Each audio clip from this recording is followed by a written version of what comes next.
আসসালামু আলাইকুম। আজকে আমাদের হোয়াইট টক্সিডো গাপ্পিগুলোকে ব্রিডে বসাবো, এই জন্য ট্যাঙ্ক প্রস্তুত করতেছি।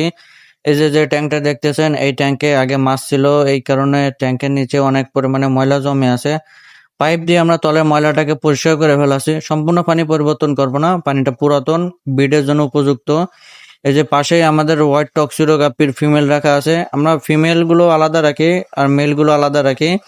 এই যে ট্যাঙ্ক স্বল্পতার কারণে এই জায়গাটা হোয়াইট টক্সিডো ফিমেল আর হচ্ছে অ্যালবিনো প্লাটিনিয়াম টপাজের ফিমেল গুলো রাখা আছে।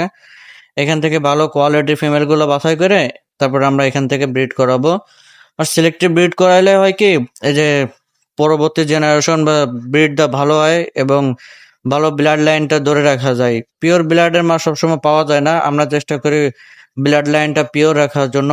দেখেন মাছগুলো কত সুন্দর অ্যাক্টিভ আছে, মাশাল্লাহ। এবার পাশের রুম থেকে আমরা মেল গুলোকে ধরবো। পাশের রুমে হচ্ছে আমাদের মেল ট্যাঙ্ক গুলো আছে।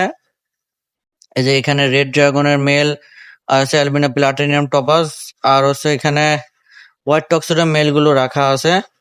ব্রিড করানোর জন্য আমরা মেল ফিমেল একসাথে করি, আবার যখন ব্রিড সাকসেসফুল হয় তখন আবার মেল আর ফিমেল আলাদা করে রাখি। এতে মাছের গ্রোথ হেলথটা ভালো থাকে। এখান থেকে কালার কোয়ালিটি ভালো দেখে সুন্দর সুন্দর মেলগুলো আমরা ধরলাম।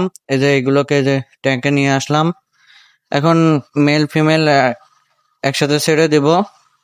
দেখেন মাছগুলোর অ্যাক্টিভিটিসটা দেখেন, কত সুন্দর অ্যাক্টিভ মাছগুলো। এখন ব্রিড করা শুরু করতেছে। এই আমি আগেও বলেছি যে হোয়াইট টক্সিডো গাপ্পিগুলো বাচ্চা খায় না, তারপরে আমি এখানে কিছু প্লাস্টিকের দড়ি ব্যবহার করলাম, যে বস্তা বস্তা থেকে নেওয়া, যেন মাছগুলো একটা স্পেস পায়। সবাই আমাদের জন্য দোয়া করবেন, আল্লাহ যেন আমাদের ব্যবসায় বারাকা দান করে। পরবর্তীতে মাছের আপডেট কি হয় ইনশাল্লাহ আমরা আপনাদের জানাবো। আসসালামু আলাইকুম।